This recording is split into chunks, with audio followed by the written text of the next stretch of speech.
The NFL draft is now over, so it's time for me to give my draft grades for every team, grading every player, starting with the AFC North. Make sure you subscribe for more NFL and NFL draft content, and before we get into the team grades, let me first explain how I grade these picks on an individual level. So it's on the screen now, but I'll quickly talk you through it. An A+ is a home run pick. That's fantastic fit, fantastic player, fantastic value. An A is still a great pick, great player, just not the same value aspect that A+ has. B is a good pick. C is fine, nothing egregious, but definitely not a good pick. D is a bad pick, and F is a fail, usually involving a massive reach of some sort. And built off that, this is what the overall team grades mean. So A+ is a home run draft, consistently getting fantastic players at fantastic value. A is a great draft. B is a good draft. C is fine, but definitely uninspiring. D is a bad draft, and F is a fail. And we're starting our draft grades off with the Baltimore Ravens. Honestly, death, taxes, and the Ravens having a really good draft, those are the guarantees in life. And you can see all of the Ravens picks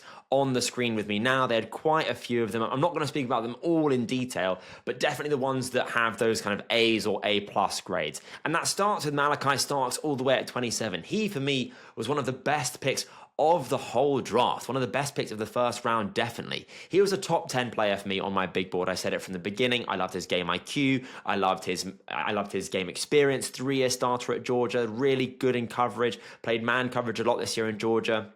Positionally versatile. I thought he was just so damn good. And what Malachi Starks does for the Ravens is that allows Carl Hamilton to come back to that kind of nickel, that kind of roaming defensive chess piece that they like to have him at, closer to the line of scrimmage, because Starks can fill that free safety role. So that's why it gets an A+, this pick, because it's just, again, it's that great fit, it's that great player, it's that great value. Now, Mike Green, he fell due to off-field concerns. It wasn't, James Pierce Jr. also fell, but I'm aware that Mike Green's are more serious than James Pierce Jr.'s. But as a pure on-field player, Mike Green was worthy of a top 15 pick. He was 15 on my board. You've got Odafe Owe at a contract crossroads. You've got Carl Van Noy, who's now 34. I mean, fair play to him for still lacing them up that regularly. And the Ravens need a potential dominant edge one, and Mike Green definitely profiles as that. I mean, just watch the game, watch that one rep against Ohio State with the spin move. Like, Mike Green is a really, really good pass rusher, and getting him at the value, again, I know he fell due to character concerns, but that is a really good pick. Now, Emory Jones is good offensive line depth. He's kind of raw, but has a high upside kind of player. He played offensive tackle at LSU. He'll definitely be better suited to playing guard, and I think you'll see his play improve by not playing out of position at guard. And as you can see, all of their other picks are just really solid. They got starter potential, they got depth pieces, they got rotational players. And they all went around where I think they should have gone. But I do want to shout out, though, Aeneas Peebles. I had him as a top 120 player. I thought he was such an instinctive, quick, finesse interior pass rusher. He had a 27.3% pass rush win rate this year on true pass sets. This guy is a genuine pass rusher from the interior. I love that. I loved him. I loved Omar Norman-Lott, and I loved Derek Harmon because of that pass rushing ability from the interior, which really upsets quarterbacks. And overall, the Ravens, they just had a home run draft. They got great players at great value. They filled positions of need. They didn't reach for anyone. They didn't make any crazy trades up. And the Ravens, despite being already a really good football team, obviously one that is going to be a Super Bowl contender and a playoff, hopeful, definitely at the very least, they've made themselves a better team, which for where they already are as a team, shows that the draft is really impressive. So for me, this is getting an A+. They got a lot better, again, for a contender. And I just think the Ravens are in an even stronger situation than they were in last season.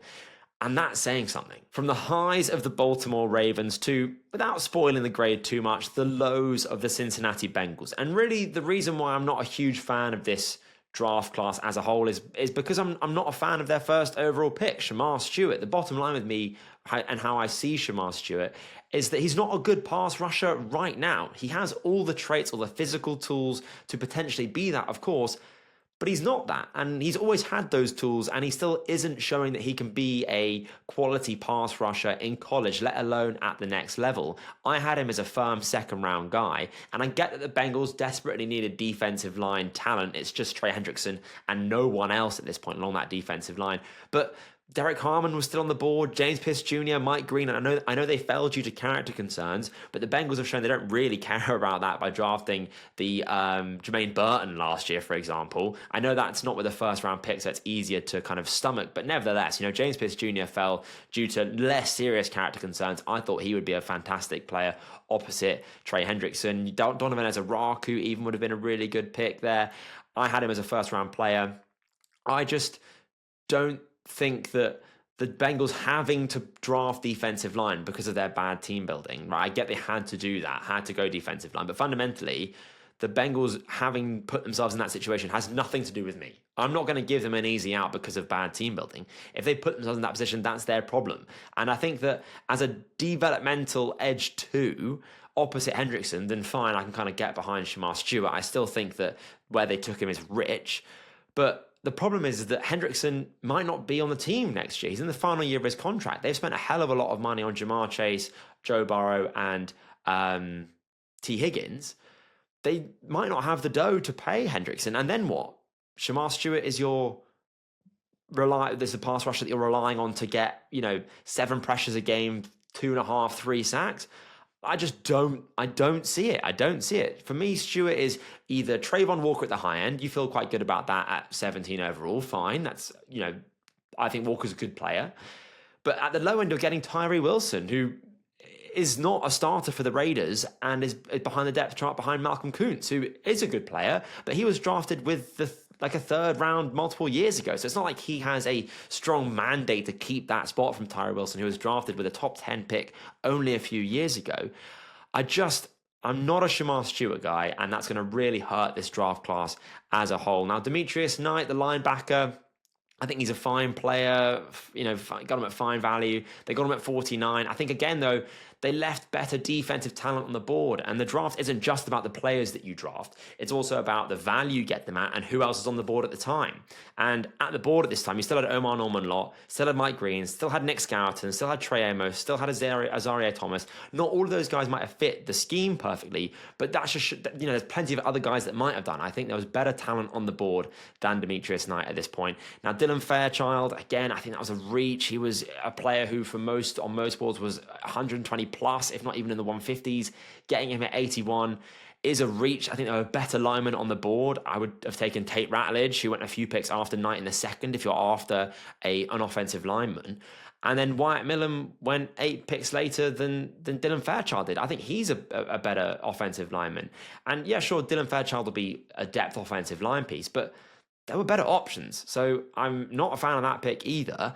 Barrett Carter, I actually quite like Barrett Carter. I think he's a really good coverage linebacker. He never quite reached those highs of 2022. But I prefer him to Knight at this point. I'd rather have Carter at his draft position than Demetrius Knight at his, if that makes sense. But it's all a bit weird because he's probably going to be a backup behind Knight next to Jermaine Pratt anyway. So an odd pick. Again, I like the player, but I don't really see the vision. Jalen Rivers, okay, offensive line depth, nice player, can't go wrong. Taj Brooks, really productive running back. I like the value, I like the player. He's a nice complement to Chase Brown. He'll be that kind of short yardage back where Chase Brown doesn't really excel in that regard. Personally, though, I've got Chase Brown in Dynasty. I like the guy. I don't want to have to, do anything crazy in Dynasty to not lose again. But if I would have tried to address running back earlier, I think given the depth of this class, I think Taj Brooks is a nice running back, but I think there were lots of other really good ones in this class. And again, maybe instead of Demetrius Knight, I would have just taken a swing on a running back. And look, overall, this draft's going to get a C- from me. I think it's the definition of an uninspiring draft. I think they left better players on the board routinely at most picks, especially with their top 3 picks, which is really what the draft is built on, right? Not just the first round, of course, but definitely your first 3 picks, your first top 100 picks need to be players that are going to be good and start. And they just left better ones on the board fundamentally. And I don't think the Bengals, because of this draft, have become a better team this year, which really for the Bengals is a little bit concerning because they're kind of on the precipice at the moment. I get that with a semi-decent defense, they might not have to score 45 points a game. But I don't really think they've made an impact defensive move with Shamar Stewart, frankly, not to keep banging on about him. And it might turn out that Shamar Stewart's better than I think, and in a few years' time, he might be a fantastic pass rusher. Great, I'll happily eat my words. But I don't think that's going to happen this year, and I think that's what the Bengals need, unless they want to keep having to put up 45 points a game. So for me, this just isn't a good draft. Now, the Cleveland Browns, I would argue, had the weirdest draft class out of anyone this year. It is an absolute mess to try and decipher what the hell the Browns draft strategy was this year. Now, the players, actually, if you look at them, they're good players, right? I actually kind of like every single one of these players. I like Mason Graham. I liked him a lot. He was top 5 for me. I really like Carson Schwarzenegger. He was my LB2 ahead of even Jalen Walker as a traditional. I like Quidshod Judkins. I like Harold Fannin as a kind of big slot. Dylan Gabriel, I'd let someone else draft him. And Dylan Sampson, I really liked as a running back. And then they get Shadur Sanders. But the thing is with the Browns and with any draft is that it's not just about the players that you take. It's about, again, the fit, of course, the value, but also like how you see them helping your football team. And I look at the players that are on the screen now, and I don't really understand how, particularly with regards to the quarterbacks, they do. So they get Mason Graham. Okay, he's a great player. As I said, top 5 pick for me. They traded down, though. The reason why this isn't like an A, which it would be otherwise, is because they traded down from 2 to 5 with the Jags. And they picked up an extra 2026 first round. Great. Love that. Okay. Position yourself to maybe get a quarterback in next year's draft with your 2 first round picks. Be aggressive, trade up. Fantastic. But they did pass on Travis Hunter when they traded down. I don't know about that. I think I would have taken the home run guarantee, basically, of Travis Hunter anyway. And then at 5, they draft Mason Graham. They could have drafted Ashton Genty there, though, and I question passing on like 2 really surefire, fantastic talents. But whatever, the 2026 first and Mason Graham, that's fine. It's a B overall. Then I think Quidshon Judkins was a reach in the second. I think he's going to struggle behind a not great Browns offensive line. And then they also drafted Dylan Sampson in the 4th. I really like that. I think that's a good pick and that's good value, but they drafted 2 running backs with top 150 picks and they didn't address any of their offensive line needs. Interesting decision. I'm not mad on Harold Fannin Jr. personally, but I think in the 3rd as a nice tight end to opposite or next to David Njoku, I can get behind it. But then we really get into why this draft's weird. We have Dylan Gabriel in the 3rd, a reach for me, 100%. This guy is a backup quarterback with 3rd, which you draft in the 3rd round. I don't really like, and that's a lock backup quarterback. It's not like a Jalen Hurts. Maybe he can become something, or even like a Tyler Shook where he was drafted. Like Dylan Gabriel for me is a firm backup quarterback as like a ceiling, really. And I think drafting that in the 3rd is rich. And that kind of didn't make that much sense because they've already got Joe Flacco on the roster. They've already got Kenny Pickett on the roster. What does Gabriel really do? Is he going to be your backup behind Flacco or Pickett? I don't know. It's a bit messy. And then they go and take Shadur Sanders with the 144th pick in the 5th. Now, objectively, Shadur Sanders in the 5th round is an A-plus pick. It's a steal. I made a video saying that it was one of the biggest steals of the draft. It is, right? Shadur Sanders is much better than that. He was my QB2 despite him being outside my top 50. But, getting him 100 picks later than where he went is fantastic value and a quarterback at that. But now we've got this situation where the Browns themselves already passed on Shadur Sanders multiple times. They already took a quarterback in Dylan Gabriel. And now they've got 5 quarterbacks on the roster with Deshaun Watson and 2 first-round picks next year to presumably package up and trade up for a quarterback. So this is what I'm saying is that the Browns draft had no vision. It contradicts itself at every possible avenue. And I think now this is a total mess the Browns have put themselves in because there's no clear mission with what they went into the draft trying to achieve. They came out with 2 running backs, 2 quarterbacks, no offensive linemen. And I don't know how they managed the Shadur Sanders thing. Personally, what I would do is I would start Sanders and I would let him be the starter for a year and then hope that we could trade him for more than a 5th next year, because I would definitely look at this year's quarterback class as a hell of a lot stronger than this year's. And Sanders, whilst he was my QB2 this year, would be, QB7 in most other classes. I would then use those 2 first-round picks to package up, but that means you're not going to see what Gabriel has. So you've burnt that pick. And you've got it just makes no sense to me. And this is why bad teams stay bad, because of bad drafting. And really, this is going to get a C- from me. I'd be tempted to give it a D. Like right now in this moment, I'm tempted to give this draft a D. But the reason why, because I think it's a bad draft. I think it's a bad draft. What's saving it is the 2026 first. Mason Graham is a good player. And Shadow Sanders was a steal. But just, again, it's not just about the players, it's the overall. A draft is greater than the sum of its parts, a draft class. And this is a mess if you look beyond the players. So we'll give it a C-. Browns fans, you're lucky you didn't get a D. And finally, we have the Pittsburgh Steelers, a bit of a palate cleanser here. I thought this was a really solid draft overall. Importantly, take note, Saints, arguably the Browns, the Giants, they didn't panic at quarterback. And as a result, I think they got one of the steals of the draft. So Derek Harmon was their first round pick. I think he's a great player. He fits exactly what the Steelers want to do, what they're looking for. He's going to learn from and play next to Cameron Hayward. And he's going to start right away. He's a fantastic interior pass rusher, 55 pressures this year. He's going to have TJ Watt coming off the edge next to him. The Steelers' defensive line, which has been their bread and butter now for what feels like forever, is going to continue to be dominant. And having that kind of passing of the torch from Cam Hayward to Derek Harmon is going to be really important for like team identity going forward. Now, Caleb Johnson was their next pick. I think this is the definition of not everyone's cup of tea scheme-wise, but by going to the Steelers, it's a fantastic player and a fantastic fit. He's perfect for the zone run heavy Arthur Smith offensive system. He would have been one of the higher graded running backs, I think, on their board because of his skill set really suiting the zone run game. Someone, like a Cam Scatterby maybe might not have been as high on their board because of that. And he's going to produce immediately in that Steelers offense. I think Najee Harris was not the right guy, not the right fit. They've moved off him and they've gone to Caleb Johnson, who I think is going to be really damn good in this Steelers offense, guys. Now, Jack Sawyer, a player I definitely became lower on. I was one of those guys that had him in like the late first at the beginning, but the more I watched of Sawyer, obviously the less high I was on him. I think he was a firm day 3 pick for me by the end. Very Steelers though, high motor, decent bag of pass rush moves, kind of pass rusher.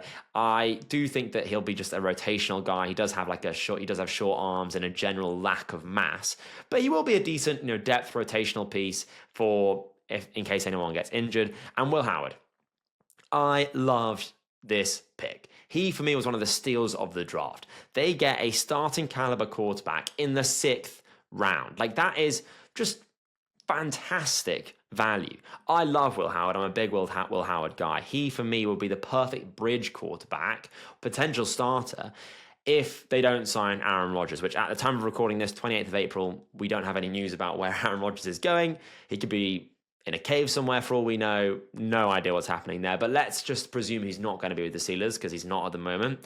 At the moment, the quarterbacks are Mason Rudolph and Skylar Thompson. I genuinely think that Will Howard is the best quarterback in that quarterback room. He brings hope and excitement, which is important for fans, and just really tied them over for a more long-term answer at quarterback. But I do think, though, that if Will Howard is the second half of this season, Will Howard, the one that won the national championship with Ohio State, I think he could be the long-term starter. I genuinely do. I could see a world where he far surpasses draft expectations and becomes a starter for the Steelers. Maybe they don't need a quarterback next year. Maybe they're too far to draft one. I could see people being like, you know what, Will Howard's fine. We can run into the season with him. And to get a guy like that in the 6th round is fantastic. I think this was a really, really nice draft from the Steelers. I've given it an A overall, just rock solid. You get good players at good value. I love Harmon. I love Johnson in this offense. I love Will Howard. I think getting that potential quarterback, I know it's late and I know he won't be everyone's, potential quarterback of the future kind of guy. And he's not that for me yet, but whisper it very quietly. There is that potential. So I've given an A+ and I've given the draft overall an A. But those are my draft grades for the AFC North. Let me know what you think of these draft classes in the comments. Do you agree or disagree with my assessment of them? Let me know, fans. I know your draft class is the best thing ever. I know people don't like when their draft class gets insulted. I do try and be fair with this. It's just how I see it. But if you enjoyed it, give it a like, leave a comment, make sure you subscribe for more draft content. I've got 9 more of these videos? How's my math? 7 more of these videos? One for every division coming out very shortly, so subscribe to not miss any of those. But I've been your host, Dom Corbs. This has been Corbs NFL. I'll see you on the next video.